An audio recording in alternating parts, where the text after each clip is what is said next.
नमस्कार, स्वागत है आपका खबरों का पंचनामा में। मैं हूं आपके साथ पूजा।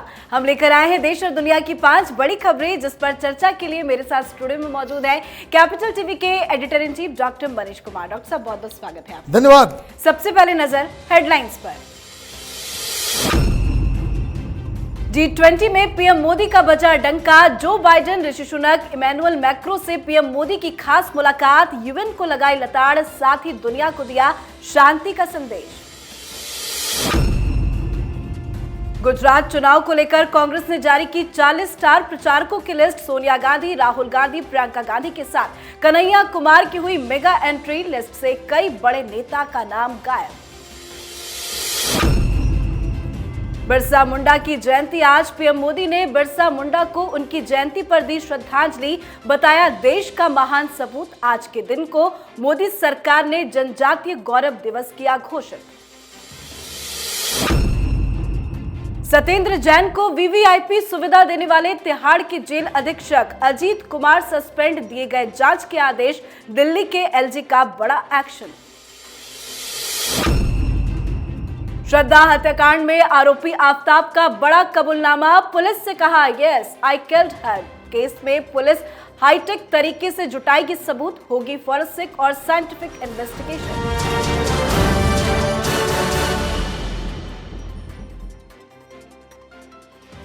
आज की सबसे पहली खबर में बात G20 समिट की। इंडोनेशिया में आज से शुरू हुए G20 शिखर सम्मेलन में शिरकत करने के लिए प्रधानमंत्री नरेंद्र मोदी बाली पहुंचे हैं, जहां उन्होंने देश के कई बड़े बड़े नेताओं से मुलाकात की। 10 देशों के राष्ट्र प्रमुखों से देश विदेश के विभिन्न मुद्दों पर बातचीत होनी है।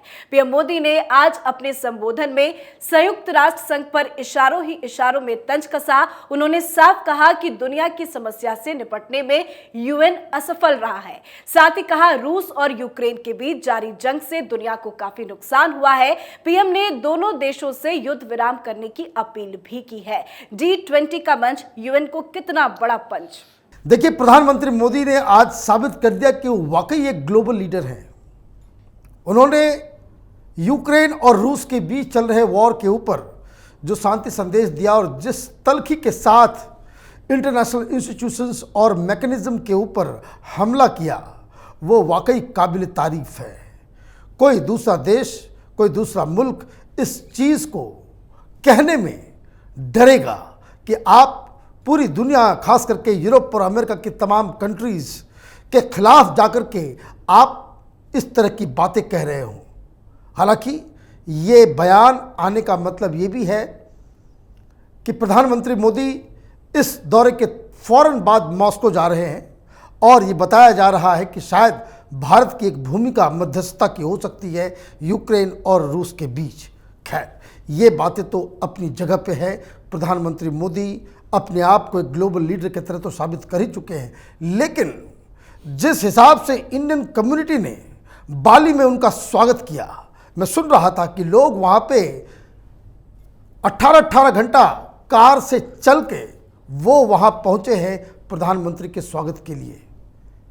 प्रधानमंत्री मोदी अमेरिका जाएं, ब्रिटेन जाएं, ऑस्ट्रेलिया जाएं, न्यूजीलैंड जाएं, दुनिया के किसी भी कोने में जाते हैं, मोदी मोदी की गूंज जो सुनाई देती है, वो दुनिया के दूसरे जो अध्यक्ष वहाँ पहुँचे हुए, राष्ट्रपति पहुँचे हुए हैं, उनको लगता होगा कि ये कमाल का जादू है जो सिर्फ और सिर्फ प्रधानमंत्री मोदी कर सकते हैं। जिस तरह से वो बड़े नेताओं से मुलाकात कर रहे हैं, वो क्या संदेश दे रहा है? वो संदेश दे रहा है कि हिंदुस्तान अब एक कॉन्फिडेंट और इंडिपेंडेंट फॉरेन पॉलिसी परस्यू करने वाला एक मुल्क बन गया है। हम किसी के सामने घुटना टेकने के लिए अब तैयार नहीं है। जी, आज की दूसरी खबर में बात गुजरात चुनाव की। गुजरात में होने जा रहे विधानसभा चुनाव को लेकर कांग्रेस पार्टी ने कमर कस ली है। इसी क्रम में पहले चरण के लिए कांग्रेस ने स्टार प्रचारकों की लिस्ट जारी की है। इस लिस्ट में 40 नेताओं को जगह मिली है। सोनिया गांधी, राहुल गांधी और प्रियंका गांधी के साथ ही इस लिस्ट में कांग्रेस ने जेएनयू के पूर्व अध्यक्ष कन्हैया कुमार को गुजरात में स्टार प्रचारकों की लिस्ट में जगह दी है। तो वहीं दूसरी तरफ इस लिस्ट से शशि थरूर, आनंद शर्मा, मनीष तिवारी, सुरजेवाला जैसे बड़े नेताओं का नाम लिस्ट से गायब है। स्टार प्रचारकों की लिस्ट में कन्हैया कुमार का नाम।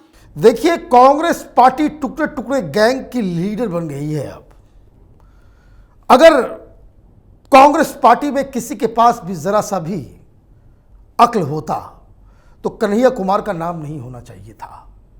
आप गुजरात में जाकर कन्हैया कुमार से प्रचार करवाएंगे और आप सोचेंगे आपको वोट मिल जाएगा।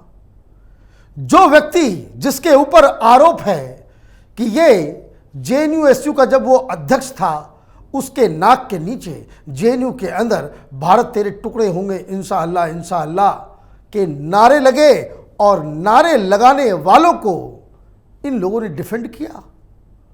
ऐसे नेता जिसके ऊपर भारत के टुकड़े टुकड़े करने का आरोप है उसे तो उसके घर के अंदर बेगूसराय में लोगों ने चुनाव हरा दिया। जो खुद अपने होम टाउन से चुनाव नहीं जीत सकता वो प्रचार करके दूसरों को कैसे जितवाएगा। तो पहली चीज़ ये। और दूसरी सबसे अहम बात, कांग्रेस पार्टी ने वामपंथियों, नक्सलियों, जिहादियों और ये जो टुकड़े टुकड़े गैंग हिंदुस्तान के अंदर है उसके सामने घुटने टेक दिए हैं। इस खबर का अर्थ बस इतना ही है। पर स्टार प्रचारकों की लिस्ट से शशि थरूर, मनीष तिवारी, सुरजेवाला का नाम गायब क्यों है? क्योंकि ये टुकड़े टुकड़े गैंग के हिस्सा नहीं है। सीधा सिंपल लॉजिक।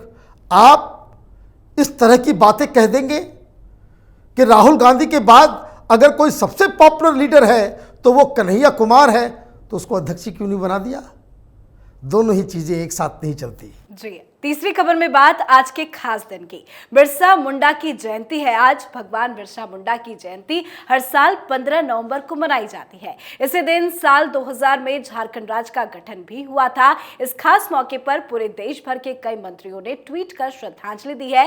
पीएम मोदी ने भी इस खास मौके पर बिरसा मुंडा को याद किया है। पीएम मोदी ने बिरसा मुंडा को देश का महान सपूत बताया। साथ ही आज के दिन को मोदी सरकार ने जनजातीय गौरव दिवस घोषित किया है। आज के खास दिन को पीएम मोदी ने तो और खास बना दिया। देखिए, ये जो झारखंड और बिहार से जुड़ा हुआ संथाल इलाका है उसमें बिरसा मुंडा को भगवान बताया जाता है। इन्होंने खुद कह दिया कि मैं भगवान का अवतार हूं। क्यों? और आप बात को समझिए, ये जनजातीय गौरव दिवस सिर्फ इसलिए नहीं है कि वो एक स्वतंत्रता सेनानी थे। इतिहास के पन्नों में गलत तरीके से बिरसा मुंडा के रोल को दर्ज किया गया है।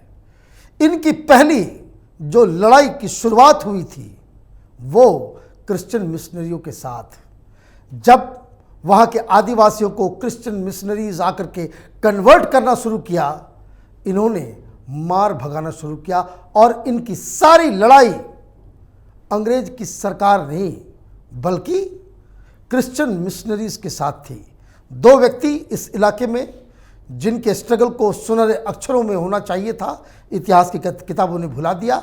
उनमें से एक बिरसा मुंडा और दूसरे तिलका मांझी हैं। भारतीय जनता पार्टी की सरकार और मोदी सरकार एक तो ट्राइबल समुदाय से राष्ट्रपति बनाकर और दूसरी तरफ इस तरह के प्रतीक चिन्हों को सामने लाकर उनका महिमा मंडन करके जनजातियों को मेन स्ट्रीम में जोड़ने का एक बहुत सफल प्रयास कर रहे हैं। पीएम मोदी खास दिन पर बड़े फैसले लेने से बिल्कुल पीछे नहीं हटते। बिल्कुल नहीं हटते। आज की चौथी खबर में बात दिल्ली के उपराज्यपाल वीके सक्सेना के बड़े एक्शन की। मनी लॉन्ड्रिंग मामले में तिहाड़ जेल में बंद दिल्ली सरकार के मंत्री सत्येंद्र जैन को वीवीआईपी ट्रीटमेंट मुहैया कराने के मामले में जेल अधीक्षक पर गाज गिरी है। दिल्ली के उपराज्यपाल वीके सक्सेना ने तिहाड़ के जेल अधीक्षक अजीत कुमार को सस्पेंड कर दिया है। उनके खिलाफ कड़े जांच के आदेश भी दिए हैं। अजीत कुमार पर यह वीवीआईपी ट्रीटमेंट महंगा पड़ गया। ये तो कहानी सुकेश चंद्रशेखर ने बताई कि आवो भगत हो रहा है। भाई, केजरीवाल कितना बेशर्म किस्म के मुख्यमंत्री है और इस तरह के शब्दों का इस्तेमाल इसलिए करना पड़ रहा है कि ये तो खुद को कट्टर ईमानदार बताते हैं और इनका जेल मंत्री जेल के अंदर बंद है। चलो भाई, जेल के अंदर बंद है तो बात समझ में भी आती है कि भाई चलो आपने इस्तीफा नहीं लिया, ये आपकी निर्लज्जता है। लेकिन जब ये खबर आई कि घंटे घंटे फ्रूट पहुंच रहा है, कमरे की सफाई एकदम हो रही है, 5 स्टार होटल की तरह ट्रीटमेंट दिया जा रहा है और इतना ही नहीं, मसाज भी चल रहा है, मालिश, सत्येंद्र जैन की मालिश हो रही है जेल के अंदर तिहाड़ में। और जब ये जानकारी सामने आई, सबका सीसीटीवी फुटेज है कि इनके सेल के अंदर मीटिंग्स चल रही हैं, और इतना ही नहीं, बताया ये जा रहा है कि जेल के अंदर इनकी पत्नी मिलने पहुंच जाती हैं। वाह वाह रे केजरीवाल। और इसलिए एलजी ने जो एक्शन लिया है उन भ्रष्ट अधिकारियों के खिलाफ जो इस तरह की चीजों को फैसिलिटेट कर रहे थे, तो ये एक्शन स्वागत योग्य है। जी, आखिरी खबर पे भी नजर डालें। राइट। आज की आखिरी खबर में बात दिल्ली के एक ऐसे मर्डर की जिसने हैवानियत की सारी हदें पार कर दी हैं। खबर श्रद्धा हत्याकांड से जुड़ी। पुलिस की जांच जैसे जैसे आगे बढ़ रही है, वैसे वैसे एक के बाद एक सनसनीखेज खुलासे हो रहे हैं, जिसे सुनकर हर कोई सन है। लोगों के अंदर काफी ज्यादा गुस्सा भी है, विरोध प्रदर्शन भी शुरू हो गया है, इंसाफ की मांग की जा रही है। श्रद्धा के आरोपी आफ्ताब को आज जंगल में उस स्थान पर ले जाया गया जहां उसने श्रद्धा के शरीर के कुछ हिस्से को ठिकाने लगा दिया। वहीं आफ्ताब ने श्रद्धा की हत्या की बात भी कबूल ली है। आफ्ताब ने पुलिस से कहा है कि yes, I killed her. Aftab अपने गुनाह को भी कबूल कर रहे हैं, पर क्या श्रद्धा को इंसाफ मिल पाएगा? देखिए, इंसाफ तो मिलना ही पड़ेगा। और एक नया एंगल इसमें जुड़ता हुआ चला रहा है, वो लव जिहाद का, कि ये इस तरह की घटनाएं, श्रद्धा कोई पहली ही हिंदू बहन नहीं है जो इस तरह की चीज़ों की शिकार हुई है। अब कुछ और डिटेल्स सामने आ रहे हैं कि जिस घर में उसने मर्डर किया उसमें और भी लड़कियां आती थी, मर्डर करने के बाद भी लड़कियां आई। 2 शख्स और उसके फ्लैट पे आता जाता था। ये साजिश गहराता जा रहा है, और इस एंगल से पुलिस को जांच करनी चाहिए कि ये कोई मसला ये लव जिहाद का तो नहीं है। एक बात और, अब श्रद्धा के दोस्त भी सामने आ रहे हैं। वो बता रहे हैं कि किस तरीके से वो पहले से प्रताड़ित चल रही थी और वो ऑलमोस्ट ब्रेक ऑफ करने वाली थी रिश्ते को।